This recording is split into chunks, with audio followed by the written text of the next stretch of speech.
Bora falar dessa derrota do Corinthians para o Juventude, uma atuação ridícula, situação volta a ficar preocupante e aquela pressão que tinha saído no Dorival Júnior depois dos derbys, ela voltou.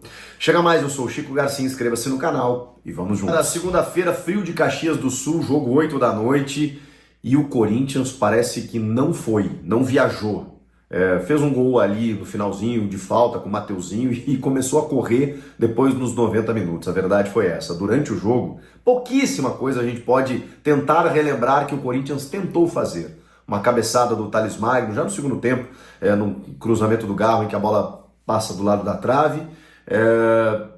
Olha, vou tentar achar aqui alguma chegada do Corinthians, um chute do Mateuzinho, uma bobeada numa saída de bola do Juventude, que ele chuta de perna esquerda até, e a bola passa bem longe do gol. Não lembro assim do goleiro do Ju ter feito alguma grande defesa, algum grande milagre, porque realmente o Corinthians não jogou, o Corinthians não se apresentou. Isso diz mais sobre o técnico ou sobre o time, ou sobre o elenco? É sobre isso que a gente vai falar. Primeiro, o Juventude estreou, o reestreou Thiago Carpini, aquele mesmo técnico que havia feito uma baita campanha no acesso do Juventude para a Série A, feito com que ele chegasse inclusive no São Paulo. Aí depois ele vai para o Vitória, né, e retorna agora para o Juventude.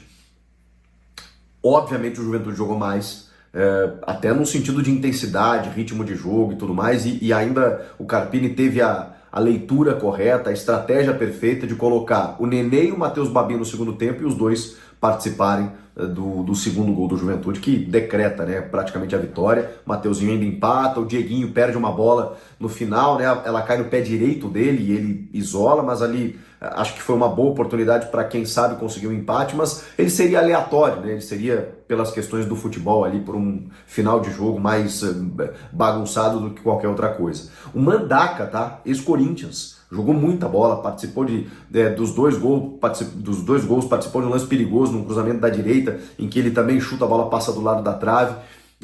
O primeiro gol, ele é uma falha de marcação assim completa, mas me espantou assim o Breno Bidon na jogada, porque o Marcelo Hermes recebe pelo lado esquerdo, ele cruza, o André Ramalho faz a cobertura ali, a bola volta para ele, porque o Mandaca, né, ele toma a frente, aí ele consegue tocar pro Marcelo Hermes de novo, só que o Bidon, que tá na marcação do lateral, ele simplesmente nessa primeira rebatida, ele tipo abandonou a cobertura do lateral, e ele vai pro meio da área, só que ele vai pro meio da área e ele fica simplesmente olhando a jogada. E aí o Gustavo Henrique tem que sair do miolo para fazer a cobertura do Marcelo, que já tá fazendo o cruzamento, então ele não chega a tempo.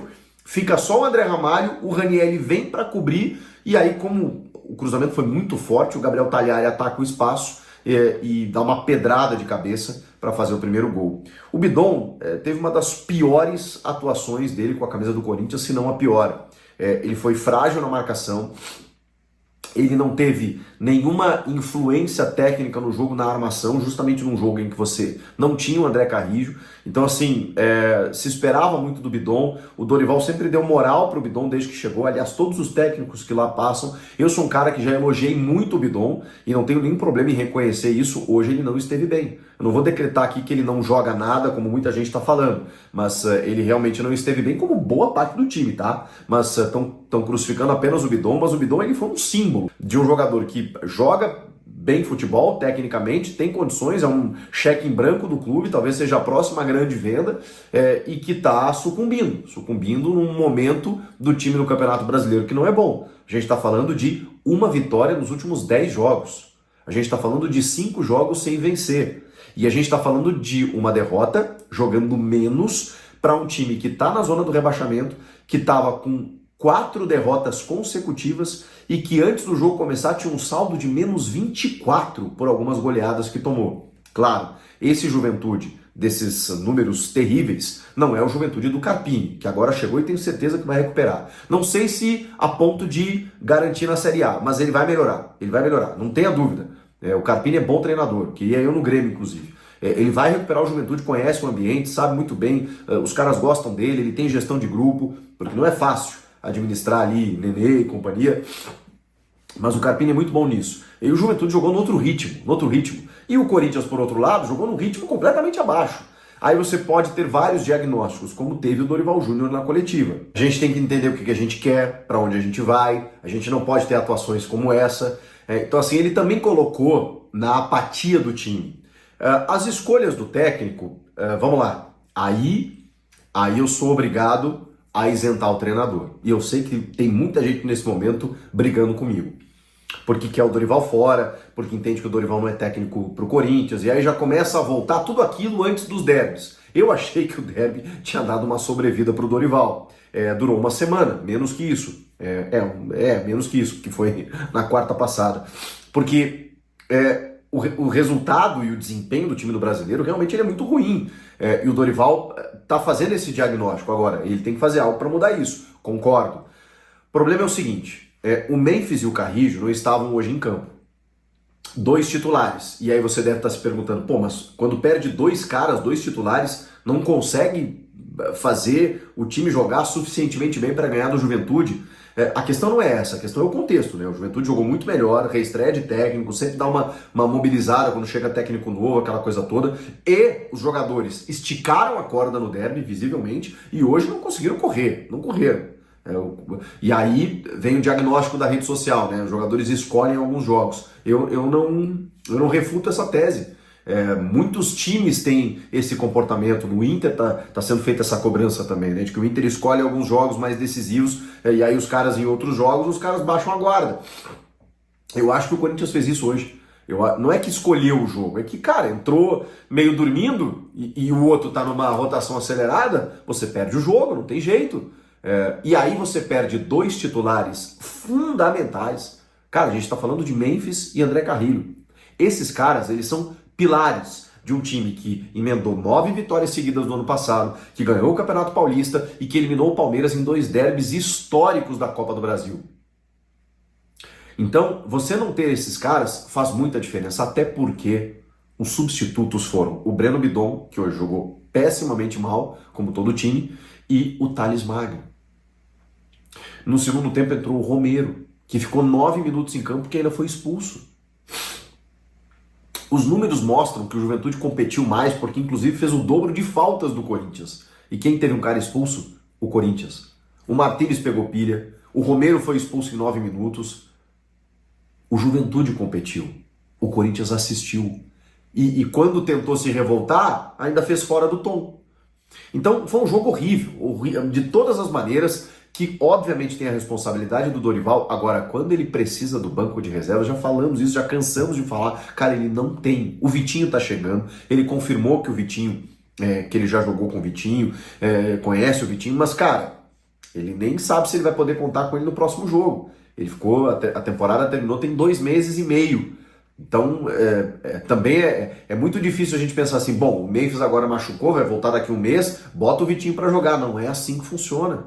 E o Carrillo, o Dorival disse que nem conta com ele para essa temporada. Tem uma previsão aí de cerca de 4 meses, né? Eu acho que ele ainda poderia voltar para o novembro, mas o Dorival disse que não está contando com ele para essa temporada. E o Memphis, cerca de 1 mês pela lesão muscular. Então o Carrillo não volta mais esse ano. E o Memphis vai ficar 1 mês fora. E o Dorival, ele só teve em 2 jogos na temporada o trio de ataque Memphis, Yuri e Garro. Justamente nos 2 derbys em que o Corinthians amassou o Palmeiras, ganhando os 2 jogos. Vocês acham coincidência? Pô, mas não pode depender dos mesmos caras. Cara, quando você tira os teus principais jogadores, a diferença é muito grande. E no Corinthians ela é maior ainda, porque os reservas não estão nem perto dos titulares, do nível. Thales Magno, Romero, Guinegão. Esses caras não vão resolver o teu problema. Charles, no meio-campo, não vão resolver o teu problema. Tem que contratar, mas não tem como contratar porque, inclusive, o Corinthians está correndo um risco a qualquer momento de sofrer o transfer ban, se não pagar os 33 milhões de reais pelo Félix Torres. Felizmente anunciou o Vitinho, inscreveu o Vitinho nessa segunda-feira. Agora, os outros. E tem 3 semanas para terminar a janela. Então, assim, a situação é preocupante. O Corinthians está numa situação ali de 6 pontos da zona do rebaixamento, não parece tão perigoso, mas né, cara? O Corinthians, de todos os times ali que estão brigando, é o único que tem 19 jogos completados, né, no encerramento do turno. Tem outros que ainda têm partidas a realizar. E o desempenho do time é sofrível no Brasileiro. Faz um mês, vai completar um mês que o Corinthians não vence. Foi aquele 1-0 lá contra o Ceará, fora de casa, que o Thales Magno fez aquele gol meio sem querer. Só, numa jogada do André Carrillo. Só. 10 jogos, uma vitória. Nos últimos 10 jogos. É muito difícil, gente. Então, o Corinthians vai precisar ligar uma chave no Campeonato Brasileiro, porque precisa reagir, precisa pontuar para não sofrer o mesmo que sofreu nos últimos anos, e entender que esse trio ofensivo, Memphis, Yuri e Garro, eles não vão jogar todos os jogos. Agora sem o Carrillo também, então assim, o nível vai cair muito. Precisa contratar ou vai sofrer muito. O que vocês acharam do jogo e de todo esse cenário que eu trouxe para vocês aqui? Comenta aqui, inscreva-se no canal e eu volto na próxima. Tchau!